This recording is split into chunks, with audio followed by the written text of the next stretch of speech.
Vamos então para hoje, para o tema de hoje, Apocalipse, capítulo 15 e também o capítulo 16. O tema, as últimas 7 pragas. Então, por que que fala que são as últimas 7 pragas? Para ter sido as últimas, é bem provável então que já tenha tido as primeiras.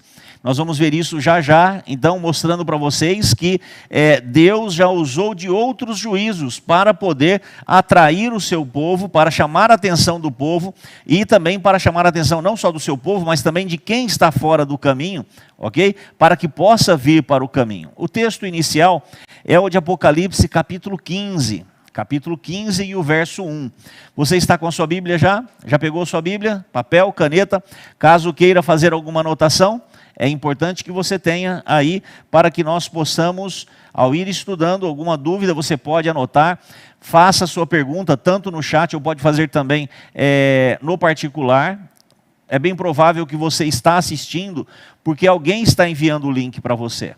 Você foi convidado por alguém. E essa pessoa que te convidou, ela é responsável por tirar as suas dúvidas e encaminhar para nós as perguntas, está bem? E se você está aí, né, foi Deus que te colocou diante dessa tela, então você faz direto no chat, passa seu telefone, ou usa aquele número, vai aparecer novamente aí na sua tela. Esse número, ele serve também para que a gente possa se comunicar, está bem? Para que a gente possa fazer uma interação. E aí você manda a sua mensagem e a gente vai respondendo. Então, agora que você está com a sua Bíblia na mão, vamos ler Apocalipse capítulo 15 e o verso 1. Diz assim: vi no céu outro sinal, grande e admirável. 7 anjos tendo os 7 últimos flagelos, pois com estes se consumou a cólera de Deus. Então, a versão que apareceu na tua tela é uma outra versão, não da João Ferreira, né, atualizada, mas diz as mesmas palavras, né? Então, ao invés de ser últimos flagelos, flagelos também são as pragas. E a ira também faz referência à cólera de Deus. Por que que são as últimas pragas? Quais foram as primeiras para que essas agora, que nós vamos estudar essa noite, sejam as últimas? As primeiras, vamos dizer, pragas, na verdade, foram os primeiros juízos de Deus, foram as 7 trombetas. Aquele gráfico que eu passei para vocês, que você tem ele, caso não tenha, pode fazer o pedido, que a gente encaminha, ou acesse aí nesse QR Code que está aparecendo aqui, ó. Aqui embaixo tem um QR Code, você aproxima com o seu celular, e aí você então tem acesso a todo o material produzido aqui pela nossa equipe de comunicação. Então, se as pragas são juízos de Deus sobre o povo impenitente, ok? As 7 trombetas também são, ou foram, né, na verdade, juízos de Deus sobre as pessoas. Mas tem uma diferença em relação às 7 pragas e às 7 trombetas. Por quê? Porque as 7 trombetas foram juízos de Deus, ainda misturado com misericórdia. Porque no momento das 7 trombetas, a porta da graça, que eu vou falar daqui a pouco para vocês, a oportunidade de arrependimento e salvação ainda existia. Mas no momento das últimas pragas, né, das últimas 7 pragas, não haverá mais a oportunidade de arrependimento. Nós vamos ver isso essa noite, está bem? Então, a ira de Deus. O que é essa ira? Quando nós vamos para Apocalipse 14, verso 9, é na página de trás ali da sua Bíblia. Está fácil de você encontrar. Apocalipse 14, verso 9.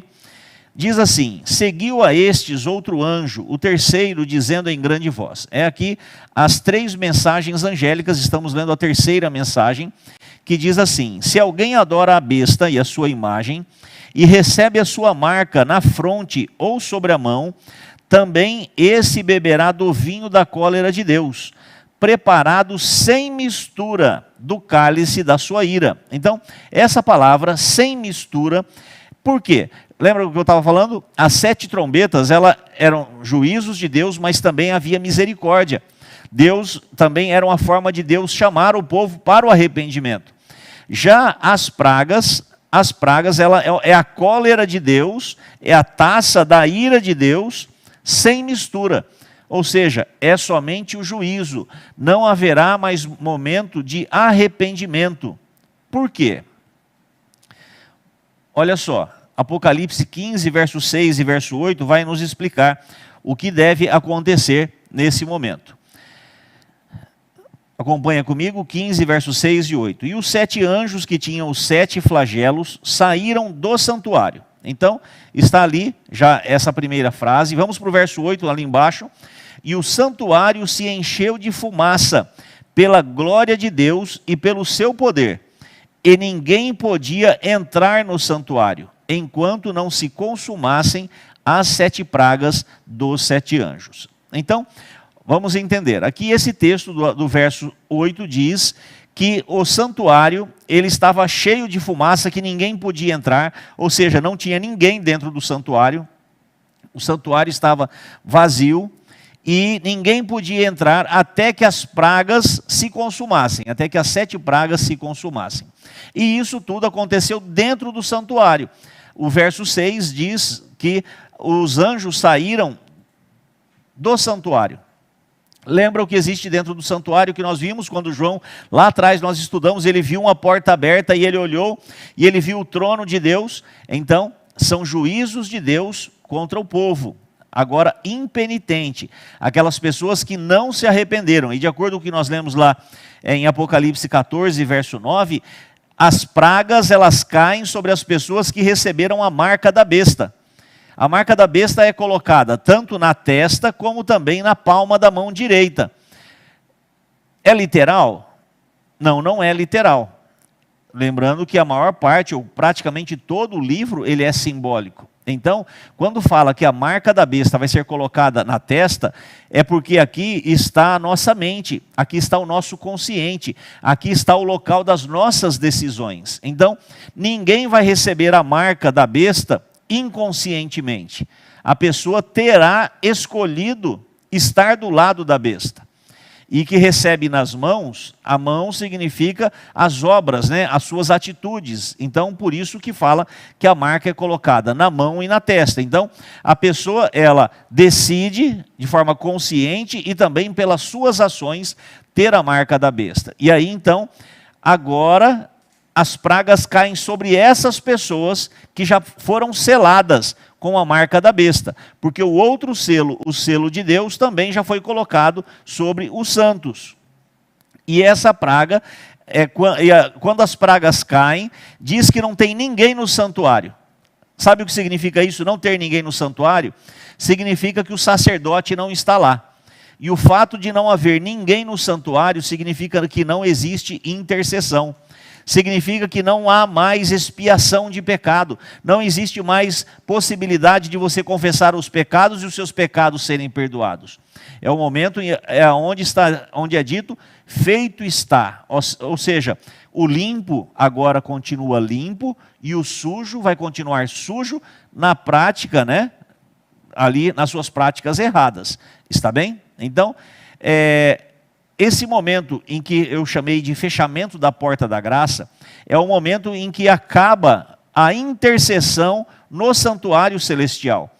Jesus sai do santuário, ele sai do santuário, porque agora ele sai por um pouco período, porque neste momento então não fica ninguém e as pragas elas começam a cair.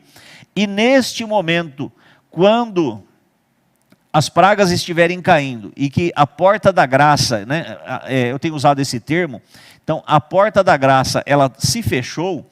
Olha só o livro de Amós, quando fala sobre referência a esses momentos. Eis que vem dias, diz o Senhor Deus, em que enviarei fome sobre a terra, não de pão, nem sede de água, mas de ouvir as palavras do Senhor. Andarão de mar a mar, e de norte até o oriente, correrão por toda parte, procurando a palavra do Senhor, e não a acharão. Então, haverá fome e sede da palavra de Deus, mas já não vai haver mais a ação do Espírito Santo sobre o impenitente, né? Sobre o ímpio. Então, essas pessoas elas vão ler e não vão se saciar, não vão entender, Porque a palavra de Deus, ela agora, ela perdeu, né, ali a ação do Espírito Santo em nós. Por isso que quando a gente ora, você já reparou que quando nós oramos para estudar a palavra de Deus, a gente pede a iluminação do Espírito Santo? É porque é Ele que revela as coisas para nós. Então, chegará o dia em que a palavra de Deus, ela deixará de fazer o efeito nas pessoas, porque o Espírito Santo deixará de agir. Sabemos que Jesus hoje, ele está no santuário. Até 1844, ele estava dentro do santuário trabalhando como sacerdote. De 1844 para cá. Lembrando que aí passamos para o tempo do fim. Ele agora está fazendo um juízo investigativo. Ele está dentro do santuário agora, no lugar santíssimo, fazendo a intercessão e ao mesmo tempo já fazendo ali um julgamento, um juízo. E agora chegará o dia em que esse juízo irá acabar. E o dia que esse juízo acabar, que todos os nomes estiverem já julgados, todos já estiverem selados, então começam a cair as pragas. E as pragas, elas devem acontecer num curto espaço de tempo. Algumas pessoas, com uma interpretação lá de Apocalipse capítulo 18, eles entendem que as pragas devem cair durante um período de 1 ano. Mas não é a posição, pelo menos, desse pastor, né, e nem dos meus professores. Então, nós sabemos que será um curto período, mas não necessariamente 1 ano, que as pragas deverão cair. E agora, então, nós passaremos ao estudo, né, de cada uma dessas pragas e estaremos, então, começando pela primeira praga. Vamos lá? Primeira praga, vamos para Apocalipse capítulo 16 e o verso 2. Saiu, pois, o primeiro anjo e derramou a sua taça pela terra, e aos homens portadores da marca da besta e adoradores da sua imagem sobrevieram úlceras malignas e perniciosas. Muito bem.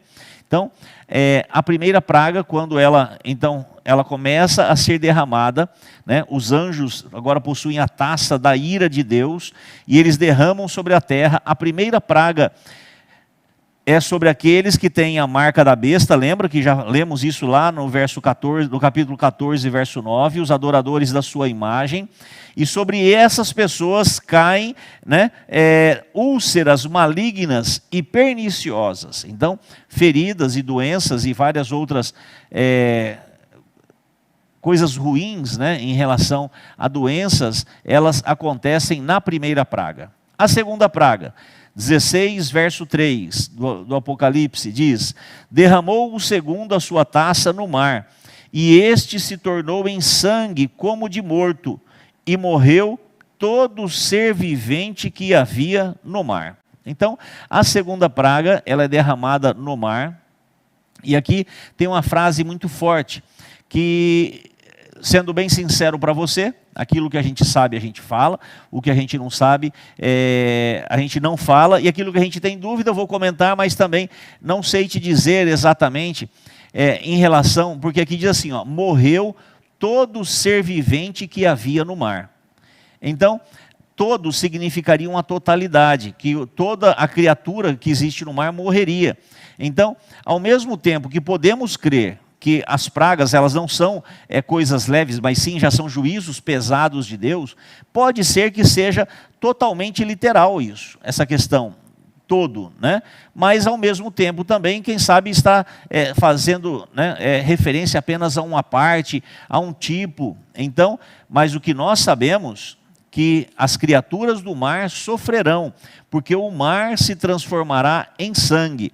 Por que eu estou dizendo isso para vocês? Porque se eu usar a literalidade nesse todo, lá na frente, quando cair outras pragas, eu também teria que usar a literalidade do todo. Se eu não vou usar a literalidade lá na frente, em relação a todos, então eu também não devo usar aqui no verso 3. Então, por isso, fica aí, né, essa questão, podendo ser de forma literal, em todo o mar, morrendo todo ser vivente ali, como também podendo ser em algumas localidades, está bem?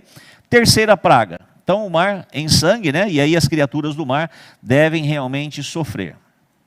Terceira praga, derramou o terceiro a sua taça nos rios, e nas fontes das águas, e se tornaram em sangue. Volta aqui para mim rapidinho.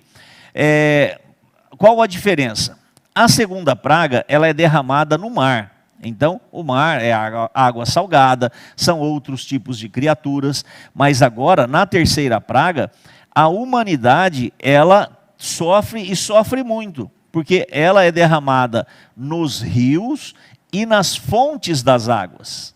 Ok? Então, né, lá o rio de onde a estação de água, de tratamento de água coleta, né, ou as fontes naturais, todas elas se tornarão em sangue. E aí, então, a humanidade ela não terá água para beber. Vamos continuar o texto, eu vou explicar depois. E se tornarão em sangue. Então ouviu o anjo das águas, dizendo: Tu és justo, tu que és e que eras, o santo, pois julgaste estas coisas, porquanto derramaram sangue de santos e de profetas, também sangue lhes tem dado a beber, são dignos disso.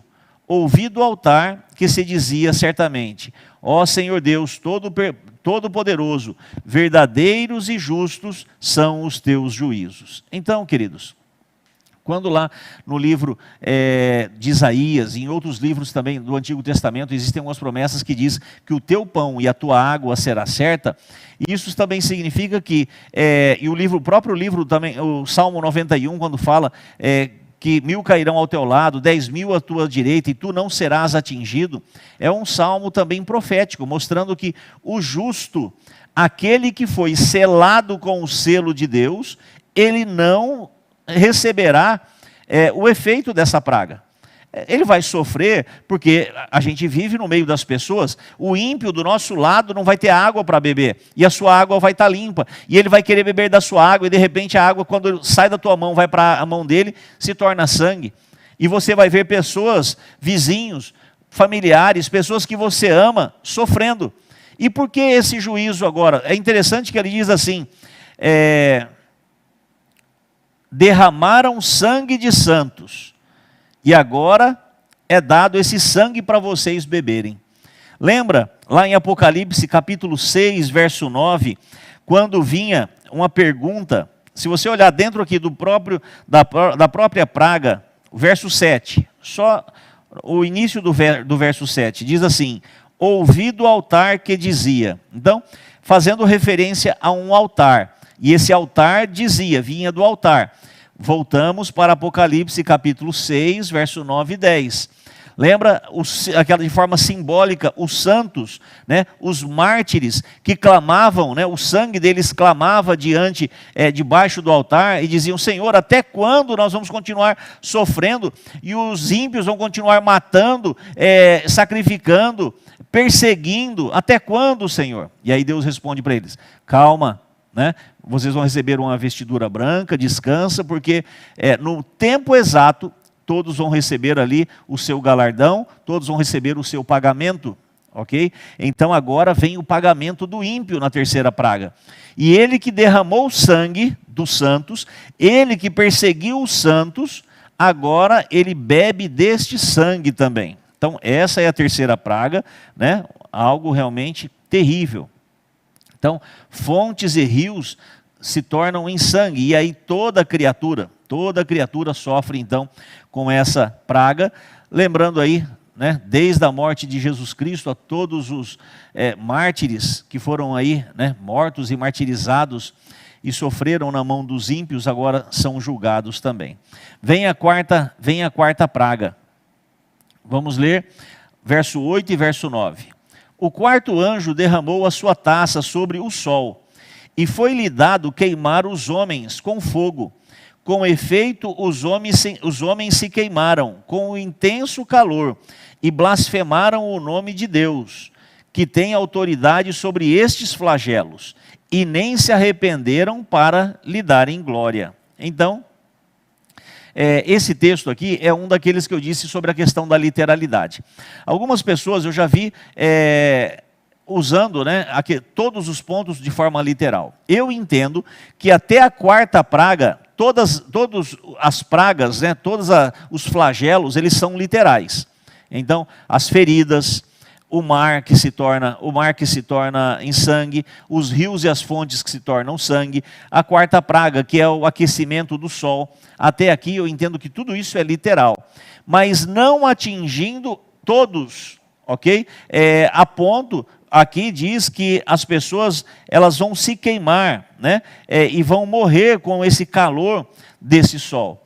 Se essa questão aqui, por exemplo, ela fosse literal, se essa questão da totalidade fosse literal, Jesus voltaria e destruiria que ímpio? Se todos os ímpios já fossem, todos nós estamos debaixo do sol, então todos já morreriam aqui queimados pelo sol. Então, isso deve acontecer de forma literal, o aquecimento do sol. E isso não é uma coisa absurda, não. Estamos falando de um aquecimento global, ok? Então, essas pragas, elas podem ser naturais de fato, e aí pode acontecer então, mas não na totalidade, ou uma destruição na totalidade, porque quando Jesus voltar, muitos ímpios estarão vivos, né? Então, ele não acontece na sua totalidade. Está ficando claro para você? Agora, deixa eu voltar aqui, desculpa, quero chamar a sua atenção, pode colocar na tela cheia, quero mostrar para você sobre a quarta praga. Quarta praga, Apocalipse 16, verso 8 e 9, diz assim, que os homens que recebem e que se queimam com o intenso calor, eles blasfemam o nome de Deus. É isso que está escrito ali, está acompanhando ali no meio, nas linhas intermediárias ali, e aí depois diz assim, e nem se arrependeram para lhe darem glória. Volta aqui para mim agora. Volta aqui e vou te explicar. Por que essas pessoas não se arrependeram? Por que essas pessoas elas não mudam mais? Elas estão recebendo os flagelos, os juízos de Deus, mas por que elas não mudam? Sabe por quê? O responsável por fazer o toque no nosso coração, o responsável por fazer a transformação do nosso querer, o responsável por fazer uma transformação na nossa vida é o Espírito Santo. E neste momento das pragas, o Espírito Santo já não está mais agindo naqueles que têm o selo da besta. Por isso que eles sofrem, e ao invés deles se arrependerem, eles ainda blasfemam contra o nome de Deus. Você lembra algo bem típico das pragas que aconteceram lá no Egito? O faraó, as pragas caíam sobre o faraó, aí ele falava, não, vou liberar o povo. Aí suspendia a praga. E aí, logo em seguida falava, e o coração dele se endureceu mais ainda. Então, cada vez ficava pior. É a questão do Espírito Santo também, um exemplo da pessoa que perde, né, a ação do Espírito Santo, porque ela já está selada com o selo da besta. Enquanto os que estão selados com o selo de Deus, eles estão guardados neste momento. Então, a quinta praga, derramou o quinto anjo, né, a sua taça sobre o trono da besta, cujo reino se tornou em trevas, e os homens remordiam a língua por causa da dor que sentiam, e blasfemaram o Deus do céu por causa das angústias e das úlceras que sofriam, e não se arrependeram das suas obras. Novamente, não há arrependimento, porque já não há mais a ação do Espírito Santo. Lembra do pecado contra o Espírito Santo, que é imperdoável? O pecado contra o Espírito Santo é você parar de aceitá-lo, é você rejeitá-lo. Isso é o pecado contra o Espírito Santo. Porque a partir do momento que você o rejeita, a partir do momento que você fala que o Espírito Santo ele é obra do mal, isso é pecar. É você atribuir a Deus, né? Atribuir a Deus como a obra do maligno. Ou você falar que obra do maligno é obra de Deus. É você tirar o Espírito Santo, o foco do trabalho do Espírito Santo. E aí quando você peca contra o Espírito Santo, não tem perdão, por quê? Porque o Espírito Santo não pode agir mais na tua vida. Isso é o pecado contra o Espírito Santo. E aqui diz que eles não se arrependem das suas obras. E a quinta praga, ela é derramada sobre o trono da besta. O trono da besta é o reino que eles decidiram servir. Eles têm a marca daquele senhor. Eles têm a marca da besta. E agora a quinta praga não é sobre os homens, mas é sobre o trono. E agora eles percebem que eles decidiram pelo lado errado. Eles achavam que a besta era capaz de livrá-los. Eles acharam que a besta era capaz de trazer coisas boas para eles, que a vitória estava do lado da besta. E agora eles descobrem que nem a besta consegue fugir dos flagelos de Deus. E aqui uma outra referência, quando eu disse que não deve ser um espaço muito longo, né, entre uma praga e outra praga, é essa questão aqui, que na quinta praga ainda tem gente sofrendo com as úlceras da primeira praga, ok? Tem gente ainda sofrendo com as úlceras da primeira praga. Então, por isso que não deve ser um período tão longo, o período destas 7 pragas. Vamos para a sexta praga. Derramou o sexto anjo a sua taça sobre o grande rio Eufrates, cujas águas secaram, para que se preparasse o caminho dos reis, que vem do lado do nascimento do sol. Olha só. Aqui, a sexta praga cai sobre o grande rio Eufrates. Essa é uma clara referência, pode colocar essa outra tela? Isso. Essa é uma clara referência quando Ciro invadiu Babilônia. Quando Ciro invadiu Babilônia, a tática que foi usada foi secar o rio Eufrates. Babilônia, uma cidade construída na sua grande fortaleza, uma cidade chamada, né, de uma cidade maravilhosa também, linda. E aí o rio Eufrates, que passava por dentro dela, eles achavam que a Babilônia era uma cidade que não podia ser conquistada. Mas Ciro, então, ele desviou o rio Eufrates, ou seja, secou as águas do rio Eufrates e entrou pelo leito seco. E ao entrar em Babilônia, então, tomou Babilônia de assalto e também de surpresa. Então, por que foi secado o rio Eufrates? Para que Babilônia fosse destruída e também o povo de Deus, isso eu estou falando da parte histórica. Então, o rio Eufrates foi secado para que Babilônia fosse destruída e o povo de Deus fosse libertado. Nessa sexta praga, neste sexto flagelo que estamos vendo, também acontece a mesma questão no sexto flagelo. O rio Eufrates, ele é secado para que Babilônia seja destruída e o povo de Deus novamente seja totalmente resgatado.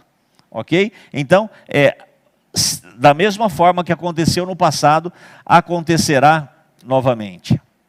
E aí, ainda na sexta praga, acontecem algumas coisas. Eu quero pedir muita tua atenção agora em relação a essas questões que eu vou estar apresentando também. Então vi sair da boca do dragão, da boca da besta e da boca do falso profeta 3 espíritos imundos, semelhantes a rãs, porque eles são espíritos de demônios, operadores de sinais, e se dirigem aos reis do mundo inteiro, com o fim de ajuntá-los para a peleja do grande dia do Deus Todo-Poderoso. Então, essa peleja, ela tem nome. Lá no finalzinho do verso 16, ela é chamada da Batalha do Armagedon. Armagedon, ela faz referência ao Vale do Megido, né, ou uma cadeia de montanhas do Megido, e de forma muito especial, a montanha ali do Monte Carmelo. O que aconteceu no Monte Carmelo? Elias lutou batalhou uma batalha espiritual contra os profetas de Baal. Então, se ali no Armagedon houve uma batalha do bem contra o mal, essa batalha hoje também é travada dentro do nosso coração, na nossa mente, para que nós também possamos tomar a nossa decisão entre o bem e entre o mal, porque eles lutam querendo a nossa adoração, querendo, né, a nossa aceitação. Então, surgem aqui alguns personagens.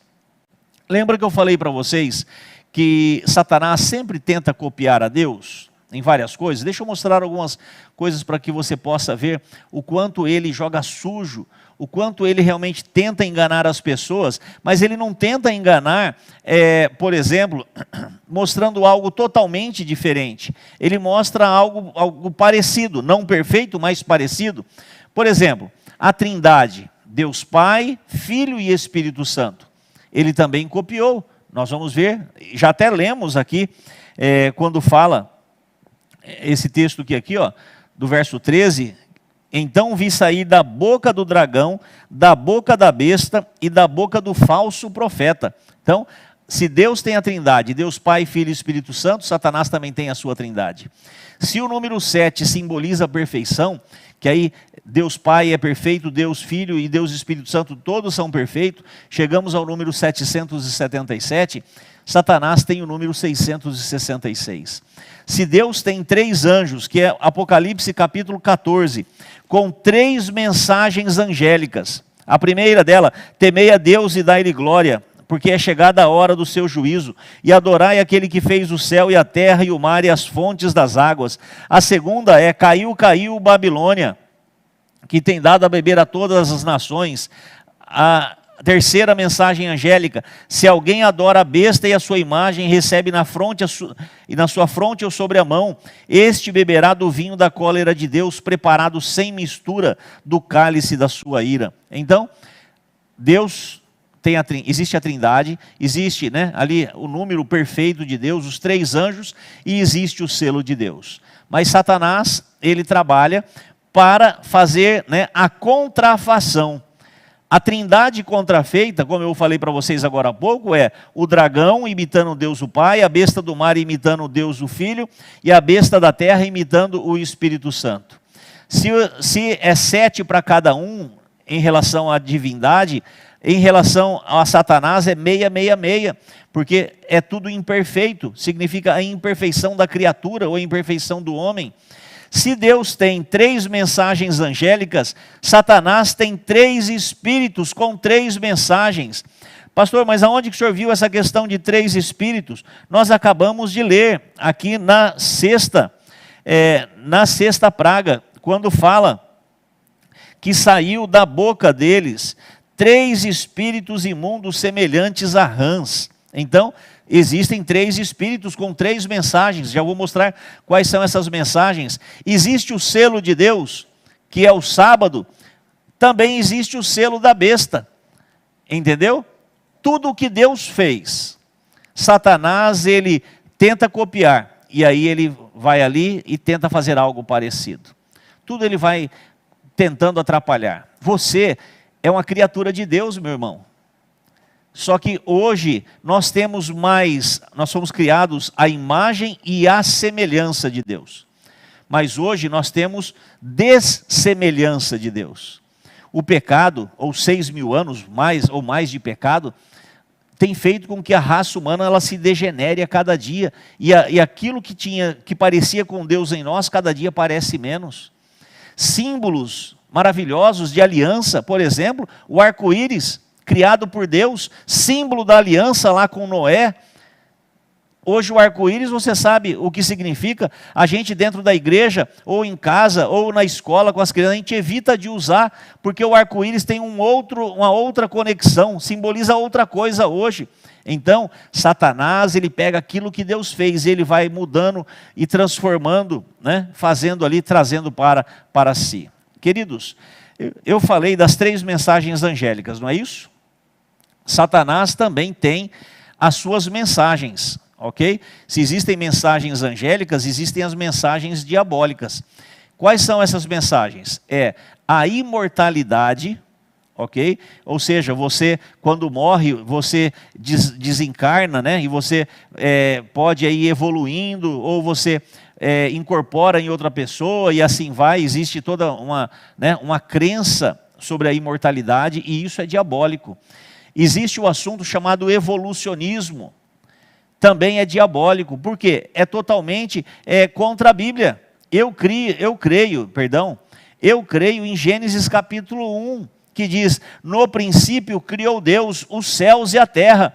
Eu creio que eu sou filho de Deus, eu creio que eu fui criado por Deus, a imagem e a semelhança dele. Mas quando eu estudo o evolucionismo, eu acabo aprendendo sobre a origem das espécies, e eu descubro que eu tenho um ancestral comum, que veio lá de uma ameba, uma célula que foi se desenvolvendo, e chegamos aos símios, e aí chegamos ao ser humano. Não, eu não creio nisso, eu creio que eu sou obra das mãos de Deus. Também, a terceira mensagem satânica e diabólica é o domingo, quando ele fala sobre o selo dele, né? Ele faz propaganda do seu selo. Então, deixa eu só mostrar uma coisa para vocês.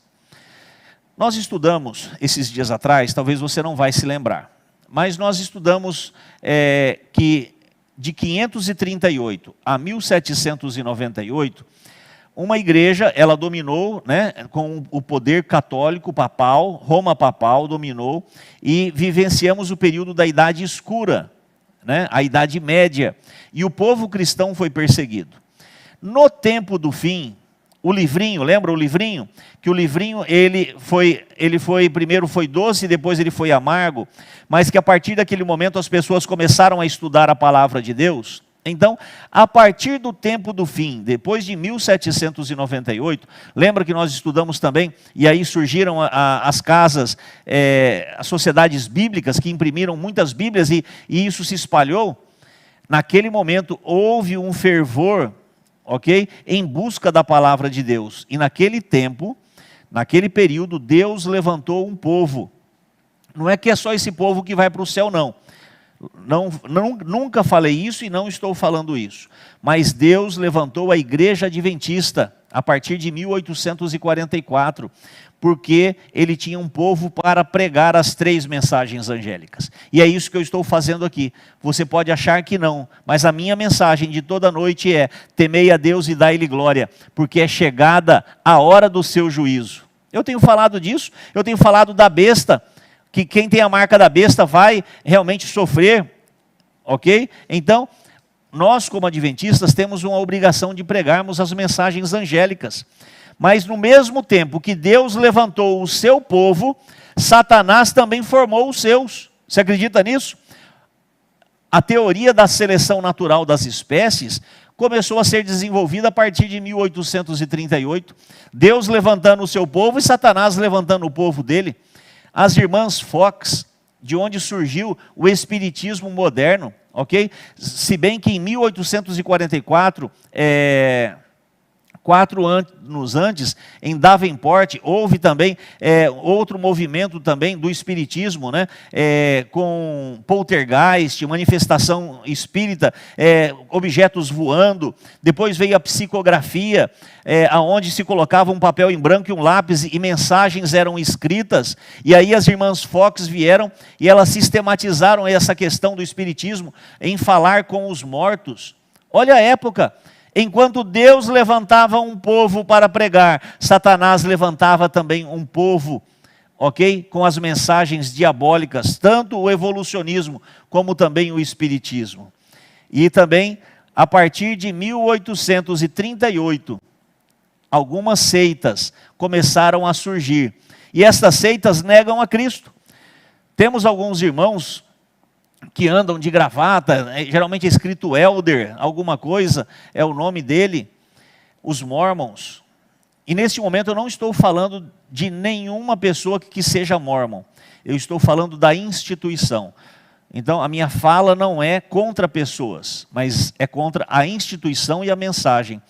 Os Mormons, eles saem de casa em casa, eles enviam missionários para o mundo inteiro, e aí eles pregam, e aí convidam você a estudar a Bíblia, você fala que aceita, eles começam a estudar a Bíblia, no segundo estudo bíblico eles falam que a Bíblia está toda errada, e aí eles oferecem um novo livro, né? Uma revelação ali do profeta deles, que o anjo revelou para eles lá em placas de ouro, ok? E aí eles tiram a Bíblia. A Bíblia é deixada totalmente de lado. Tem os nossos amigos testemunhas de Jeová. Que povo maravilhoso que saem aos domingos com coragem, em dupla, fazendo chuva, fazendo sol, estão trabalhando. Eu não estou falando de pessoas, eu estou falando da instituição. Mas a instituição e as suas doutrinas, elas negam Jesus como Filho de Deus e sendo o próprio Deus. E isso foi criado tudo numa carreira de tempo, no mesmo período em que Deus levantava um povo. No ano 1900 surgiu então o pentecostalismo. Não é nem o neopentecostalismo que nós conhecemos hoje, que esse é um absurdo, ok? Que só usam o nome de Deus para ganharem dinheiro. Mas o pentecostalismo é o primeiro que surgiu, e nós temos algumas igrejas que ainda são, vamos dizer, tradicionais no pentecostalismo. Essas igrejas também fazem uma hipervalorização do Espírito Santo, e eles falam de revelações sem consultar a palavra de Deus. É mais importante o que um irmão lá que roda e gira e fala, do que a própria palavra de Deus. E aí se introduziu os dons de línguas, que são também línguas estranhas, que é uma coisa que não é bíblica. Queridos, se Deus preparava o povo, porque estava chegando o momento do tempo do fim, Satanás também começou a preparar o seu povo. Ele sabia que a sexta praga estava sendo derramada. A sexta praga seria derramada e ele precisaria de um exército, me desculpe. Então, olha só o que acontece na sexta praga. Então os ajuntaram no lugar que em hebraico se chama Armagedon. Então, do mesmo jeito que no Monte Carmelo houve uma luta entre o bem e o mal, no futuro haverá também uma luta entre o bem e o mal. E Satanás tem formado um exército de pessoas que não estudam a palavra de Deus, que não compreendem a palavra de Deus, rejeitam a palavra de Deus, são movidas pela emoção, são movidas pelo movimento carismático, ok? Aonde você fala línguas, aonde você tem um êxtase espiritual. Mas, queridos, o que Deus quer é o nosso culto racional. Ele quer que eu leia a palavra de Deus e entenda. Ele não quer os meus gritos. Ele quer que eu entenda e eu adore em espírito e em verdade. Essa é a vontade de Deus para nós. Mas do mesmo jeito que Deus está chamando os seus filhos, Satanás continua chamando também aqueles que um dia serão colocados para escolher a marca da besta ou o selo de Deus. O problema é que as pessoas estarão tão envolvidas com as coisas do diabo, que nem perceberão a hora que estarão decidindo pelo lado dele. E aí então, a sétima praga. Então derramou o sétimo anjo a sua taça pelo ar, e saiu grande voz do santuário, do lado do trono, dizendo: feito está. E sobrevieram relâmpagos, vozes e trovões, e ocorreu um grande terremoto como nunca houve igual, desde que há gente sobre a terra. Tal foi o terremoto forte e grande. E aí fala então da grande destruição. Queridos, a sétima praga é a última praga. Há o terremoto, há também a queda, de pedras, há uma saraivada, e as pessoas elas sofrem, e elas passam, olha só o verso 19 e 21, e a grande cidade se dividiu em 3 partes, e caíram as cidades das nações, e lembrou-se Deus da grande Babilônia para dar-lhe o cálice do vinho do furor da sua ira. Todas as ilhas fugiram e os montes não foram achados. Também desabou do céu sobre os homens. Aqui está, desabou do céu sobre os homens grande saraivada, com pedras que pesavam cerca de 1 talento. E por causa do flagelo da chuva de pedras, os homens ainda blasfemavam de Deus, porquanto o seu flagelo era sobremodo grande. A sétima praga novamente traz sofrimento sobre os homens. Terremoto e tudo que os terremotos podem causar, haverá realmente assim, a natureza estará toda revolvida, haverá realmente, será um evento cataclísmico, ok? Nesse momento da sétima praga, e aí chuva de pedras, pedras pesadas, ok? Que essas pedras, sendo saraivada, essa chuva de pedras, são pedras capazes de matar pessoas, e aí então haverá um grande sofrimento. O povo de Deus estará protegido neste momento. Mas o povo ímpio, o povo que foi selado pela besta, eles sofrerão as 7 pragas. E aí então, logo em seguida, será a volta de Jesus Cristo. Essa imagem, queridos, ela é uma imagem simples, feita por um ser humano igual o próprio João, que não sabia nem o que desenhar direito, mas é a forma que alguém um dia encontrou de expressar a volta de Jesus Cristo, com poder e grande glória, e acompanhado dos seus anjos. E assim então terminam as 7 pragas. Talvez eu esteja falando para alguém nessa noite, que esteja falando assim: mas pastor, por que tanto sofrimento? Não era melhor simplesmente acabar com tudo de uma vez, sem sofrimento? Parece que Deus está se alegrando, parece que Deus se alegra com esse sofrimento. O que está acontecendo? É muita coisa feia que o Senhor falou novamente nessa noite, muita coisa horrível, muito sangue. Queridos, Deus, Ele não se alegra com a destruição do ímpio. Vamos ver esse texto de Ezequiel, tela cheia, Ezequiel 33, verso 11, que diz assim: tão certo como eu vivo, diz o Senhor Deus, não tenho qualquer prazer na morte do ímpio, mas sim, a minha alegria está em que o ímpio se converta do seu mau caminho e viva. Então Deus, queridos, não tem alegria na morte do ímpio. A alegria dele é que o ímpio ouça o seu chamado e se converta, e que pela ação do Espírito Santo mude de vida, deixe aquela vida de pecado e comece uma nova vida ao lado de Jesus Cristo.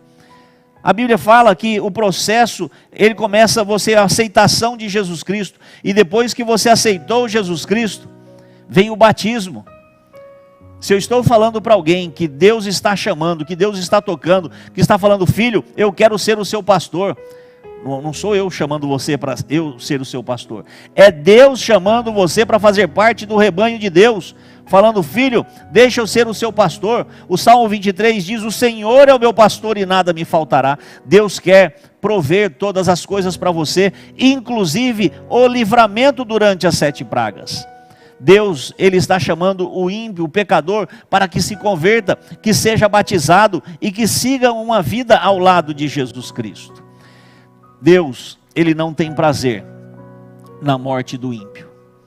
Só que a sua volta com as 7 pragas, com tudo o que vai acontecer, nós vamos estudar ainda o tema sobre a volta de Jesus Cristo. Amanhã nós vamos estudar o tema sobre a grande meretriz. É um tema fantástico de ser estudado, e depois nós vamos estudar a volta de Jesus Cristo. Então, a volta de Jesus Cristo, ela põe fim ao pecado. Jesus não vem para destruir pessoas. Jesus Cristo volta para destruir o pecado e para fazer todas as coisas novas. O problema, olha minhas mãos, o problema é que algumas pessoas, elas amam o pecado, mas elas se apegam com o pecado, e elas convivem com o pecado de um jeito que ela se amálgama com o pecado, de forma que ela não larga mais o pecado, e ela vive grudada, e ela sente prazer em pecar. E quando Jesus Cristo vier e destruir o pecado, essa pessoa será destruída junto, porque ela não conseguiu largar o pecado. Mas está vendo essa imagem que vai aparecer na tua tela? Tela cheia agora. É uma imagem que lembra a morte de Jesus Cristo. É uma imagem que lembra o sacrifício de Jesus Cristo. Sabe qual é a solução para se separar do pecado? Sabe aquela pessoa que está assim, que acha que não consegue mais viver sem pecar, que não consegue mais viver longe do pecado, porque ele ama o pecado, ele sente prazer em pecar. O sangue de Jesus Cristo nos separa do pecado. Ele nos limpa do pecado.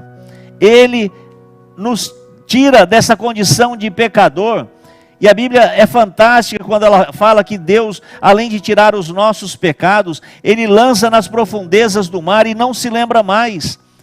Ele faz isso porque Ele nos ama. E Ele é capaz de limpar todos os nossos pecados. O livro de Isaías, deixa eu ver se eu acho esse texto rapidamente, e assim nós vamos encerrar. Logo no início do livro de Isaías, Deus faz um convite para os seus. Ele diz assim: vinde, pois, Isaías capítulo 1, verso 18, diz assim: vinde, pois, e arrazoemos, diz o Senhor. Ainda que os vossos pecados sejam como a escarlata, eles se tornarão brancos como a neve. Ainda que sejam vermelhos como o carmesim, se tornarão como a lã. Queridos, eu estou falando para alguém que é pecador, como eu. Alguém que realmente assim, o bem que quer fazer não faz, e a hora que menos percebe já está fazendo o mal. É para você que eu estou falando nessa noite. porque nós precisamos, nós carecemos da graça, nós carecemos do sangue de Jesus Cristo, para que nós possamos sermos limpos dos nossos pecados.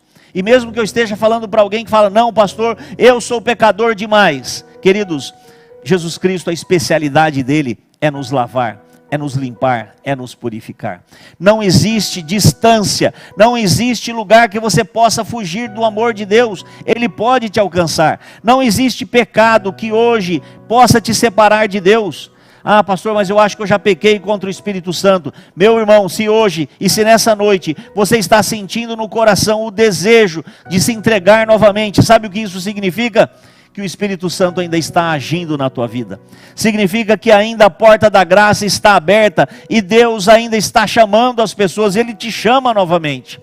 E se você sente esse desejo de ter o perdão dos seus pecados, se você deseja realmente se entregar completamente a Jesus Cristo e ter o selo de Deus e ficar protegido neste mundo e também no momento das pragas e subir com Ele para os céus, eu quero orar com você neste momento para colocar a minha vida e a tua vida nas mãos de Deus. Vamos orar? Senhor, nosso Deus e nosso Pai, o Senhor que sabe todas as coisas, o Senhor que conhece todas as coisas, sabe também, Senhor, quem somos. Sabe, Senhor, quem somos de fato. Não o que os outros veem. Não o que os outros acham que somos. Mas somos miseráveis pecadores. O bem, Senhor, que almejamos fazer, não fazemos. E o mal estamos constantemente fazendo. Então, Pai querido, nesta noite eu quero te pedir que o Teu Santo Espírito esteja agindo em nós. Haja, Senhor, em mim. Mas haja também nos nossos amigos que estão nos assistindo nessa noite, que decidem ficar do teu lado e receber o selo do Deus vivo, para que ele possa ser limpo, para que nós possamos ser limpos de todo o pecado. E naquele grande dia, Senhor, naquele grande dia, nós já estejamos protegidos das pragas, nós agora estejamos, Senhor, apenas esperando a tua volta para nos levar para o céu. Então, Senhor, nos prepare. A nossa vontade, o nosso desejo, muitas vezes, é pelo pecado. Mas efetua em nós, Senhor, uma mudança, de forma que tanto o nosso querer, como o nosso efetuar, seja de fazer somente a Tua vontade. Nos abençoe, em nome de Jesus Cristo. Amém, Senhor.